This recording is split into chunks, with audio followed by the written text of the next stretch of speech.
A mind that is focused and single-minded focused on an energy or creation or love or joy is a mind that is really powerful. In order to fracture that mind, you have to distract it. You have to create doubt. You have to make that person believe that all the things that keep them safe don't really keep them safe. They are just an illusion. Hi, friends. Welcome back to Call Cut with Angelique. I'm Angelique. I hope you all had a fabulous holiday season and you're heading into the new year super positive and ready to grab the bull by the horns. This is actually the year of the fire horse. So this is going to be a year of action. I hope all of you have got your New Year's revolutions ready so you could get on in there, guns blazing or pens blazing, and rewrite the story you were born to live. So let's get into today's conversation, which is the devil, the angel, and ending the inner battle. I have been writing about this concept for years, just like most philosophers, writers, thinkers, etc. We are all fascinated with the story of the devil and the angel. We've all heard a similar story, regardless of culture, background, religion, etc. And that is that we have an angel on one shoulder that is the symbol of goodness and tries to inspire us to do good in the world. And we have a devil on the other shoulder that is synonymous with evil and tries to tempt us with evil thoughts and actions. And our job technically is to choose the right one. But there's an interesting paradox within this choosing of the darkness over the light, because within itself, it creates a sort of paradoxical suffering. And that is because when life becomes a battlefield, our nervous system never rests. And if our nervous system never rests, the monkey mind goes on and on and on. And we are constantly in fight or flight. We are constantly in this mentality that anything that has a different consciousness than we do needs to be destroyed. And interestingly enough, anything that you destroy, you are lowering to that vibrational level. Because the very act of destroying something is a violent act. And we don't destroy things when we are in a higher vibrational energy. We do understand that life is cyclical and there is an organic ending to things as there is an organic beginning. However, we do not control those things by violence and fear and greed, etc. We go with the flow. And I've talked about this a lot on this podcast about riding the wave and the crests and the dips and the law of rhythm. This is no different. And when we start to dispel this myth, we're going to see how the devil and angel story can be used as a positive catalyst for you to elevate your energetic vibration. The goal isn't really to defeat the devil. That kind of mentality keeps us trapped. And that's where it gets confusing. And that's why this teaching becomes incredibly difficult, because duality in and of itself is not the problem. Duality is universal. Day and night, inhale, exhale, male, female, expansion, contraction. That is part of the universal design. Without contrast, nothing can be experienced and nothing can be known. So what we're really dealing with is an inversion. Inversion happens when contrast gets mistaken for conflict, when polarity gets mistaken for hierarchy, when good and bad become adversaries, when you apply meaning. And this is where the split begins. And once the split begins, the fracture actually happens within your own mind. When you start to identify and label things as good and bad, us versus them, darkness versus light, rather than darkness and light.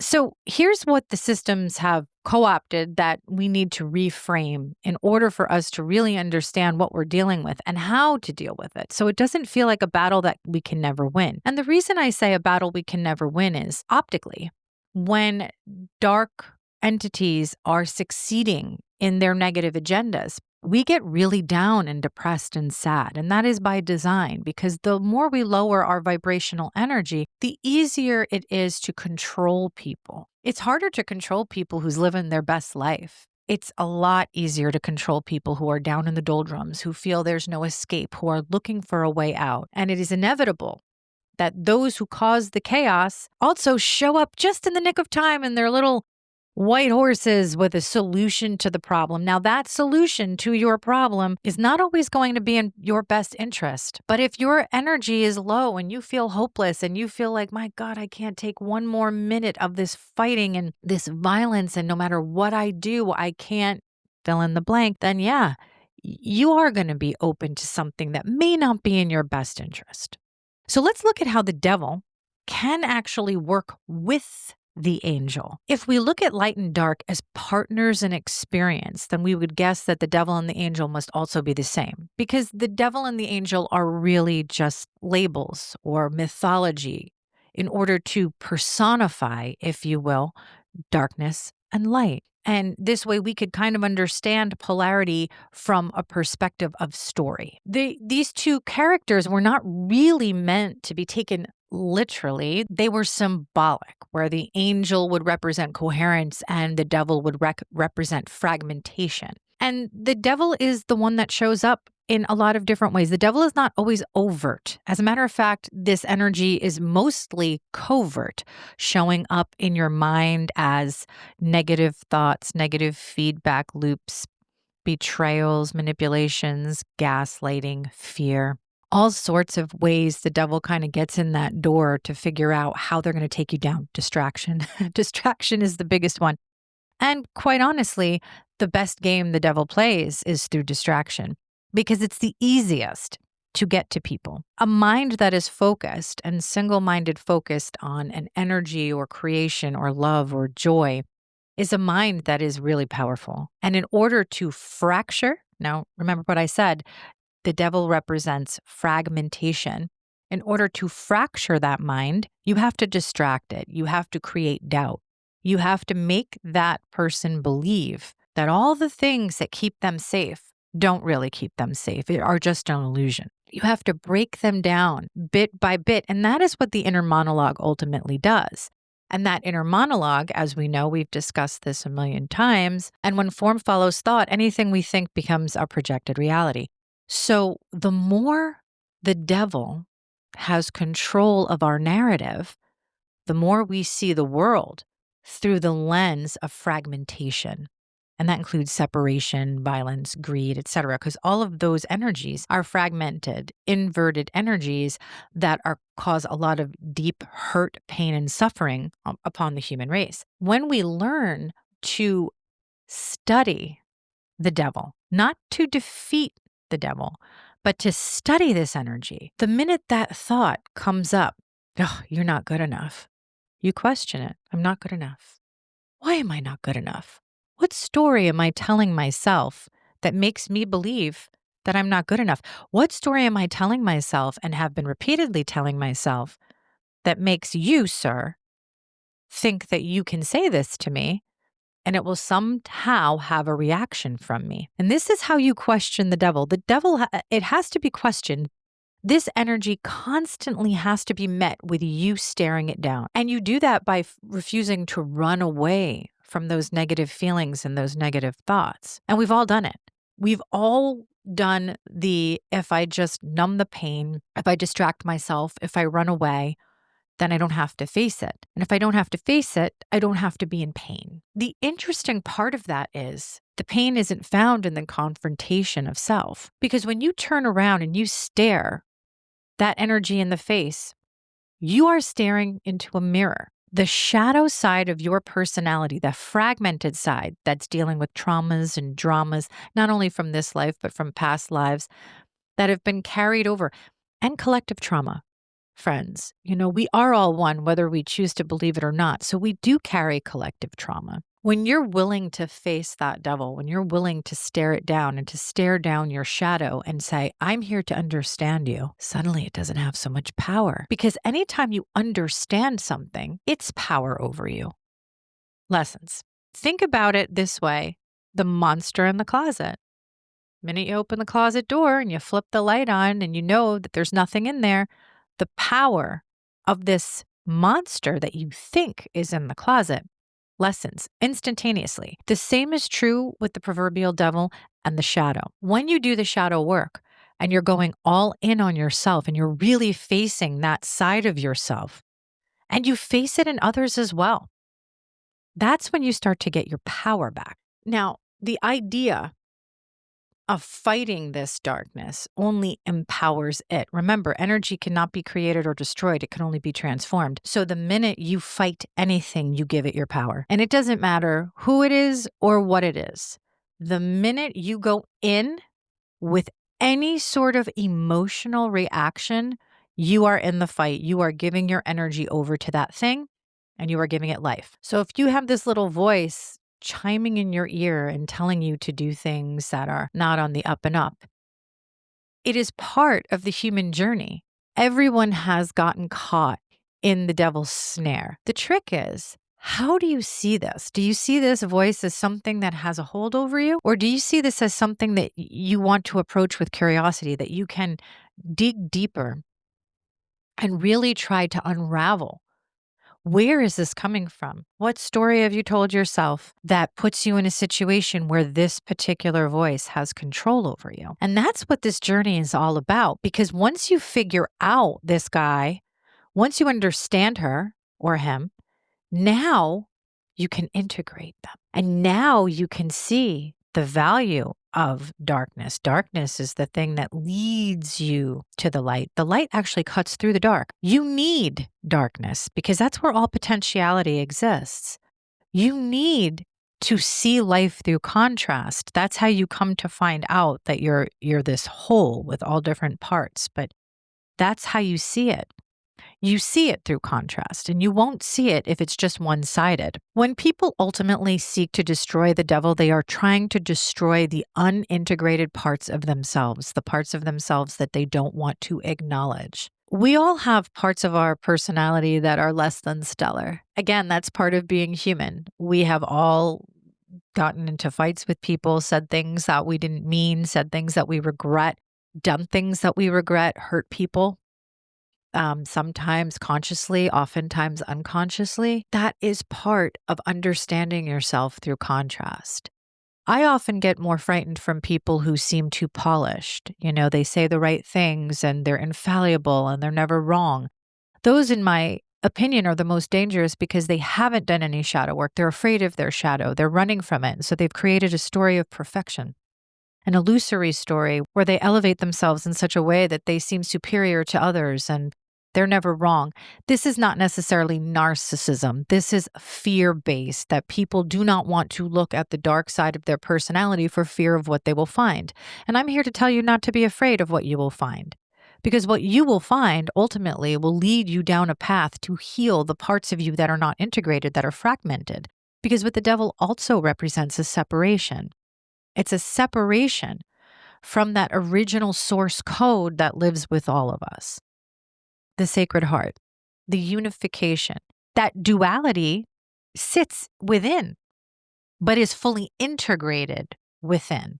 It hasn't been fragmented, it hasn't been distorted, and it hasn't been inverted and weaponized. In a lot of ways, in the third dimension, duality has been weaponized, and it's been weaponized on the physical plane, with human beings weaponizing separation against each other and fear, and using fear as the ultimate weapon. We have this separation mentality, this fragmentation, and now we also have coherence and love and peace. And how does this fella and how does this chick, how do they play into this narrative? Well, the angel has a very specific role as well, and the angel is there to provide that alternate sort of choice factor, and it's the morality code. I truly believe, and maybe this is naive, that human beings innately are empathetic, compassionate beings that truly do want to love and help each other. But they're also intricate machines that are ruled by this gray matter and this spirit and other things that we're not 100% clear on, because the human origin story has been co-opted and hidden and occulted and fragmented within itself. So we don't really know our power. We don't really know our true history and how and what our place in the cosmos is. But I do believe that human beings are very enlightened and divine, and we do have that capacity. However, we are operating in the latter day of the law, where ignorance and greed and the lowest form of human expression is playing out. And The angel represents the return to that higher state, the remembrance of who you really are, the goodness that's in you, regardless of the programming, the distraction, the devils of the world that are getting in your head. Because outside of the mind, there is the projection that is going on. There are people who show up in your life who present as angels and who present as devils, so to speak. What the devil does is represents the opposite choice. And when you are confronted with any situation, you must question both. You question the devil, you question the angel. And through that discernment, you start to find how you move through space and time. And you figure out, well, the devil has this, temptation that they're leading me with based on some traumas and dramas and programming. But the angel has the remedy and the medicine to this temptation. And if I can just get these two to sit down and talk, maybe we could come to some sort of agreement and some sort of decision that's going to be for my highest and best good. When you start to integrate, it doesn't mean that duality disappears. Because remember what I said at the top, it can't. It is part of the universal design. What it actually means is that identification dissolves. The labels, the stories, right? Everything always comes back to story. What we project onto those archetypes is what ultimately becomes that reality. When you start to realize that you can't have one without the other and that they need each other in order to exist, you cannot know the light without the dark. And I've said this 1,000 times. A lighthouse shows the way through a dark night, but on a nice, bright, sunny day, it's utterly useless. A lighthouse can only find its purpose in the dark. It cannot find its purpose outside of the dark. And that's what we come to understand about ourselves. We find our light in the dark. We find our light by sitting with it. We find our light by sitting in our shadow and facing our demons, not by running from them, not by pretending they're not there, not by creating a story that we don't have them, but by really turning around, staring them in the face and saying, okay, I see you. I feel you. And now I need you and I to work together so that we can elevate. And that is the trick, friends, that duality will exist, even in higher dimensions or higher frequencies, but it'll be integrated. And so one will not seek to destroy the other. That is the mentality we need to get away from. Destruction. I must destroy the devil. If you try to destroy the devil, you lower your energy to that vibrational level. You become that which you are trying to destroy. That is not how we elevate. That is not how we move forward. And that is definitely not how we unify consciousness, because unifying consciousness means that all parts of that consciousness come back together to the whole. If the angel is coherence and the devil is fragmentation, you use the light to heal the dark, and you use the dark to inform the light. So the darkness gives you a lot of information. I actually heard this story one time that I thought was brilliant, and I'll be danged if I can figure out where I read it in one of my 9 million books. But it was a story about reptiles. And forgive me if you don't believe in, ancient astronaut theory, but reptilian civilization. And the story was the reptiles lived in the dark, and they gave the wisdom to humanity through the dark, like how to survive the dark and how to integrate the dark and use the dark and take all the gifts that the dark has to offer, because the dark does have a lot of gifts to offer, just as the light does. And it was such a brilliant story. And if I could find it, I will certainly link it down below, because it really showed you the usefulness of both darkness and light. And that if we continue to go down the path of trying to destroy or have a battle, that battle that we have internally will project externally in war, in division, in violence, in greed, in other words, 2026. Although, it's crazy to think that we're in 2026 and we are just on repeat, but we're on repeat because we are still trying to fight a battle. We are still trying to have good guys and bad guys instead of understanding that both sides are part of the whole. And we need to find a way to integrate, not separate. Interestingly enough, in my book, Blackout, I have a whole scene where Tobias, who is an ambassador to Ankara, which is a fictional place in my story, there's a scene where the good guys are questioning him as to why they would have bad karma when they are fighting for the right team. They're fighting the good, they're here, on behalf of the light. To which he says, if the law of the universe is to harm none, then violence, regardless of what your agenda, mission, or on whose behalf you're doing it, is still going to bring karmic consequence. And it's a hard pill to swallow when you realize that just because you believe you're on the side of righteousness does not necessarily mean the action within itself is right. That's the morality code when you're dealing with the devil and the angel. Is the devil's going to justify all of your wounds, and the angel's going to say, take a closer look. Take a closer look. And then you're going to have to say, all right, devil, let's sit down and chat this one out. Why are we feeling this way? And the devil's going to say, we want revenge. And then the angel's going to say, but revenge is going to put us in the same spot that we were. Revenge keeps us trapped. And then you go deeper as the mediator between the two, and you start to ask the questions, and you let your curiosity find you to the point where you figure out why. Because you can't just choose things because you say, well, I'm going to be good. You have to have the deep-rooted understanding as to why. This is why questioning everything is so important. There's a why, and you have to answer it. Because if you don't answer the why, that question is going to rear its ugly head a million different times in a million different ways. And the devil comes through the door in covert ways, friends. In so many ways. It's interesting because if you've ever seen The Usual Suspects, they had this, now very famous line, the greatest trick the devil ever played was making people believe he didn't exist. Now, while I definitely agree that is absolutely a game that is played, the bigger game is, in my opinion, the greatest trick the devil ever played was making people believe he was God. And that's the inversion.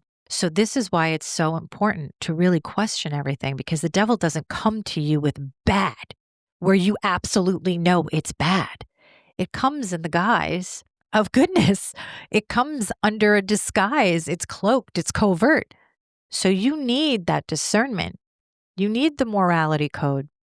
And the more you choose to listen to the angel or the good side or the morality, if you will, the more powerful you become, the more steeped in that higher elevated energy. All of a sudden, these lower vibrational tactics don't affect you anymore because you're constantly calling cut on these negative feedback loops, and you're constantly stopping yourself and questioning. You can't question humanity as a whole. You're never going to know the reasons people do things. We don't know why good things happen to bad people, bad things happen to good people. We don't know why people act out in their lowest selves and why people act out in their highest selves. The only thing we could say is it's a choice. And it's a choice every single one of us has to make. Every single day in every interaction that we have. When we constantly check ourselves at the door, whether you do it with the call cut method or something else, you are putting yourself in the position of co-creator. You are not a victim. You are not an aggressor. You are the observer. You are a conscious observer, and you take action only after you have discerned, you have discovered, you have interrogated. Only then do you take action, and you take it from a place that you hope is the best decision that you can make in that moment. And that's the trick to life, friends. It is making the best decision you possibly can in that moment. Knowing that life is not a battle, light and dark are not fighting each other. If you've ever seen a yin yang, you will see that within one circle of light is a circle of dark. Within the circle of dark is a circle of light, and that is the representation of dualities that both exist within the other. That is the design of the universe. So again, This isn't a battle of good versus evil. That's the trick to keep you trapped in a lower vibrational energy of separation, of fragmentation, of war, of violence, of always seeking to destroy something else. No, it's about integration.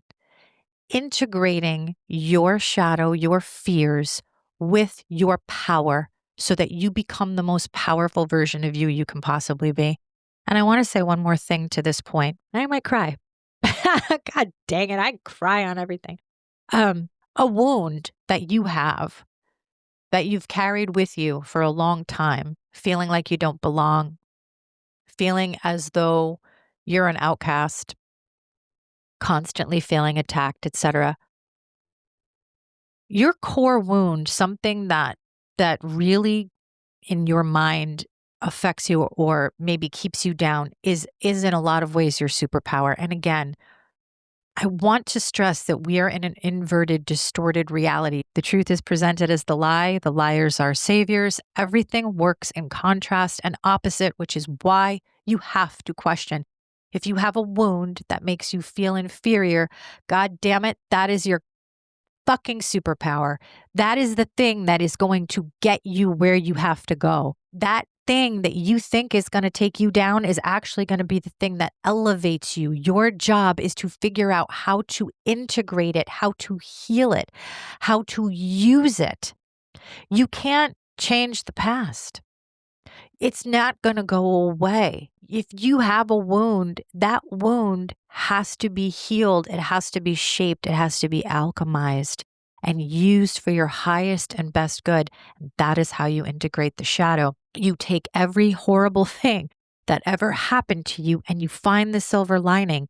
You find the pain point. You figure out how you can use that to help other people, to guide other people, to inspire other people, to use it for yourself so that the next choice that you make won't be based on that, but it'll be based on the healed version of you, the part that finally understands. So many of us act from impulse. We act from emotion. We act from immaturity. We act from lack of wisdom. This work that you do on yourself every single day, this is what puts you in the power. This is the teaching. This is what you're here on earth to learn. You are here to heal all the parts of you that you think are broken, only to come and realize that nothing was ever broken. You have been and you always will be whole.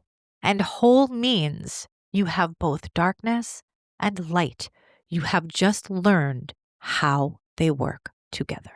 The greatest misunderstanding of our time is that wholeness comes from victory, from one group overpowering another. Truth is, victory keeps war alive, and war keeps us trapped in a lower vibrational energy of violence, greed, power, all things that will keep us in this state of fear and suffering until we are ready to elevate past and out of it. The devil and the angel were never meant to have a battle for your soul. One shows you where you're coherent, the other shows you where you're fragmented. The moment you stop fighting yourself, discernment is calm, wisdom is born, and choice is no longer survival. Duality continues and the inversion collapses. And when the light and the dark are finally allowed to stand within you united, there will be no more war to win. And when there is no more war to win within, there will be no more war to win without, only a life to live. And that is when peace will reign supreme. Thank you so much for joining me on Call Cut with Angelique. New episodes drop every Friday. If you like this content, please subscribe, like, share with your friends. And remember, folks, no matter what life gives you, you must always keep shining.